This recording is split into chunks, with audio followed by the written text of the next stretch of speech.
Alright, what's going on? It's Frankly Frank here, back with another video. The third time me actually filming this video because, for some odd reason, I accidentally turned off my PC for the first time.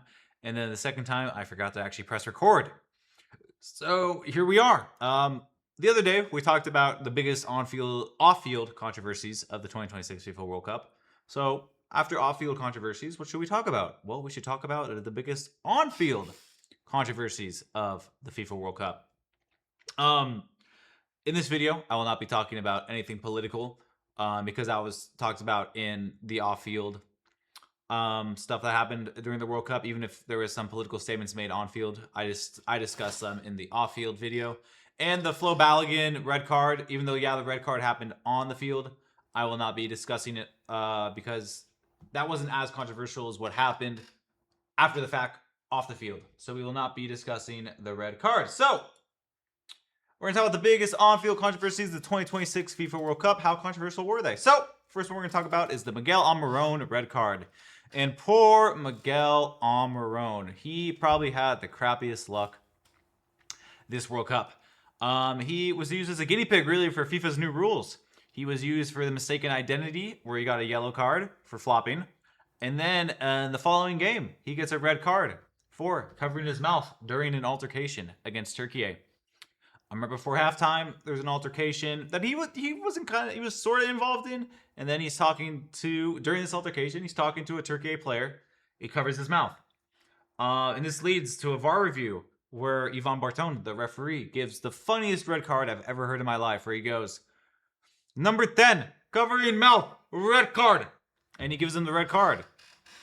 And this decision really splits opinion, not because, it's the wrong decision to make by the FIFA's rules going into this tournament. This was the correct on-field decision. And he violated the new rule. But I question, many people question, is why is this even a rule in the first place? What's the point of this rule? What does this rule even do? Like, are you allowed to talk shit to someone if you're not covering your mouth? Like, what can you say? Like, what are you allowed to say? Like, could you be as rude as you want to be and say horrid things while not covering your mouth? I don't understand this rule, and I don't really understand why it exists. But poor Miguel Almiron, he pretty much got like the worst deal in his first two matches of the World Cup. Second one on this list, and I try to not make them all VAR related or like referee related. I did the World Cup final brawl. So after the World Cup final ends, we have some Argentinian players led by Leandro Paredes kind of attacking some of the Spanish players. You can see pretty much Gavi got thrown to the ground. I know Rodri got pretty much punched in the face. I don't know by who, but I know Paredes got a red card, and I can't remember what other people got, but I know there's going to be multiple suspensions. I wouldn't be surprised if these are like up to 10-game suspensions for some of the Argentina's players. And what's a bummer about this, and makes it controversial in my opinion, this becomes a major talking piece, where people are talking about how thuggish Argentina have been this entire tournament, and it kind of takes away for how Spain controlled the game and were an amazing team that deserved to win this trophy. But all the headlines that I see late last night, and like late last night, 2 days ago, whatever, were all about Argentina getting in fights, just kind of not being a very unlikable team this entire tournament. I've seen more stuff about Argentina post-tournament than I've seen about Spain in the 2 days since the tournament ended, which is a bummer. You don't want that. You want to see more about the Spanish. And that's why I think it's controversial, and I wanted to get a bit of spice into it. Number whatever 7, because I'm only doing 9 of these, I think. All right, it's number 3, so I guess. Germany versus Paraguay, Jonathan Tah's disallowed winner. And this is the one that annoys the crap out of me. Not because I was annoyed that Germany lost this game. I could give two craps that Germany lost this game. I just think that FIFA treats goalkeepers way too softly. It showed that Valdemar Anton had contact with the goalkeeper, Orlando Hill.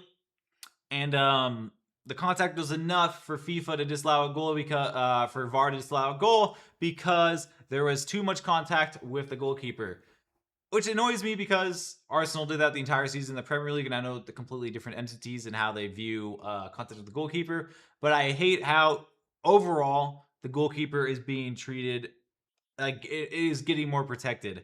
Like if he's shoving him or like grabbing the goalkeeper, call the foul. But if he just happens to get in the way, which I don't think this is enough contact to do it, I think it's wrong. And FIFA, by how FIFA was trying to follow these new guidelines, this was actually correct for the keeper protection. But me, other fans, pundits, and some even refereeing experts thought that this was like really soft. And it kind of reminds me how like in American football, like how we treat the quarterback, where it's like any slightest hit after the QB throws the ball could be considered an illegal late hit. You got to let the players play sometimes. And can you just not touch the keeper anymore? Like, is he allowed a free path to the ball? I don't. This is another one where it's just like, it's controversial why this is allowed, and it makes so much subjective ruling instead of just being objectively clear, where it's open to interpretation of the game. England, Argentina, Enzo Fernandez's elbow. 14 minutes in the match, Enzo Fernandez catches Elliot Anderson in the back of the head with an elbow. You can't really see from the image I use, but it's more of like this instead of like this, if that makes sense. What's shocking about this, there was a brief VAR check, but there was no on-field recommendation. Many England fans, and England fans are going to talk. They're always going to talk. Thought he should have been sent off. I'm just surprised there wasn't a card because of this. And it was questions after the match, like why wasn't this reviewed? And you could argue in many other games, like people have received reds for less. And yet VAR ruled that this contact wasn't serious enough to warrant sending him off. VAR was very weird this tournament, and this is one of those occasions where it's just like, it's what is subjective, what is objective ruling, and it's one of those annoying things where you get in this gray area where it's open to the interpretation of the VAR officials, who's running VAR, like what is deemed dangerous enough to be reviewed as a potential red card. Switzerland versus Argentina's Embolo's second yellow. So Switzerland ties the game. They're getting all the momentum, but they're like the better team at this moment. The referee books Leandro Paredes for what looked like a late challenge on Embolo. However, VAR goes to the incident and he's like, "Hey, Embolo actually flopped." So our simulation, if we want to actually use that word, and by definition, this should be a second. It should be a yellow card, and Embolo's already on a yellow card, so a second yellow card means a red card. He's sent off. We saw Almiron get a yellow card in the game against the United States for simulation, but he wasn't on a yellow card already. So Argentina ends up winning the game in extra time. And this decision is blast, and UEFA, the governing body of European football, it would not use FIFA's expanded interpretation of the new rule. And the simulation itself wasn't a big deal. At least me personally, I don't think if you're already on a yellow and if you simulate again, it should be a second yellow unless you do it multiple times. I think it's one of those things like if you're not carded and you simulate and someone else gets a card, you have to give them a yellow. But the fact that it's a second yellow, it gives VAR too much power, where VAR is not really supposed to do that and give second yellow cards to red cards. That's not VAR's job. It gives VAR way too much power, and it also opens up to the interpretation. What is simulation? This was simulation. He did flop, but it creates more controversy than it needs to be. You could easily just rescind the yellow card that was given to Paredes and move on and not worry about it. Okay? And then if it does it again, then Embolo does it again, give him a second yellow. It's one of those things that I feel like the rule needs to be tinkered with. I'm fine with the flopping trying to be taken out of the game, but I don't think it's really a second yellow card offense. If it's a yellow card offense, then it's still a yellow card offense. It's just one of those things that you just feel you feel kind of gross about at the end of the day. You feel gross about, and you don't know if you like it should be allowed. It's a weird one, but definitely controversial. Portugal versus Croatia, the disallowed goal that hit a hair follicle. My hair's not long enough to maybe the front of it. Like that hit a piece of Gradil's hair. That he didn't score the goal from this, but by it touching his hair follicles, it meant the person who received the ball was now offsides. From the initial cross in, wasn't offsides, but the fact that it touched his head coming through, the Mario Palasic's goal was now considered offside because he was offside when it touched. Montovic got the slight touch, and Palisic assisted, and Gvardiol scored the goal. So Montovic's hair made Palisic offsides, and this is like it kind of ruins the integrity of the game, where it kind of kills the emotion of the game, where every single thing is being looked at like a piece of hair. The ball literally touched a piece of hair, and the ball sensor got. I mean, the decision was right. The ball sensor sensed the ball, which will lead to some controversy later in the tournament. But you can't see that it touched him at all. On the replay, it's not there. If it's not a visible touch, is it that important of a call? All right, the Leo Messi stamp in the first game of Argentina's World Cup. Pretty much, Messi comes down on the back of the leg. And by definition, this is dangerous play and should have been a red card. And we could look at the Flo Balogun. This is a bit more intentional than what Balogun did. But there is no review whatsoever, and Messi ends up getting a hat trick this game. And this starts the growing debate of this World Cup whether Argentina was really getting favorable decisions coming their way. This challenge is definitely at least worthy of a yellow card, especially if we look at other decisions like Balogun's red card. He steps on the back of a leg. I've seen this given as a red. Many people have seen this as a red. And it's shocking that this didn't even go to VAR. Going back to the ball sensors. The spider cam incident. The goalkeeper of Croatia kicks the ball. So not Croatia. I was thinking of Croatia. The goalkeeper of Norway kicks the ball off a goal kick.